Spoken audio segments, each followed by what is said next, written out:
कोनसुआ वेर्णा रिक्षा आणि दोन मोटारसायकलींमध्ये accident 50 वर्षाचो Francis सिल्वा जाग्यार सोंपलो। हे हायवेचेर तरी एक सिग्नल जाय, दुसरे मिनी नागर आहा थिंगाय सिग्नल जाय, वेर्णा आहा तेंय सिग्नल जाय। सो हेच कोण तरी हे भाशेन तरी मरण जाता मिन्स आनी हे सरकाराक दिश्टी पडटा।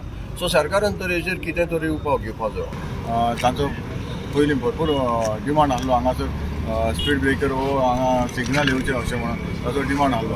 हाचेर हांव आतां म्हाकाय हांवें पयलीं हेचेर हांव आसा ऑन द स्पॉट हांव थंय आसा आनी पयल्यार हांगासर व्हेरी डेंजर आसा आनी म्हजो एक डिमांड आसतलो गोवोरमेंटा लागीं हांव फाल्यांच आयजूच हांव घालपाक सोदता आमचे ट्रान्सपोर्ट रोड्स हांगासर आमकां एक स्पीड ब्रेकर वो सिग्नल हांगा दिवचें, कित्याक व्हेरी डिफिकल्ट केन्नाय कितें जावपाक येता। हेच्यांनी पयलीं हांगासर जाल्लें आसा। मजगती वेर्णा बोरी हायवेचेर मोटारीचो ॲक्सिडेंट, कोणाकूच दुखापत ना। नुवे हायवेचेर दोन मोटारींमदी ॲक्सिडेंट, सगळे साल्वार, गाडयो सोंपल्यो। Bureau report prudent.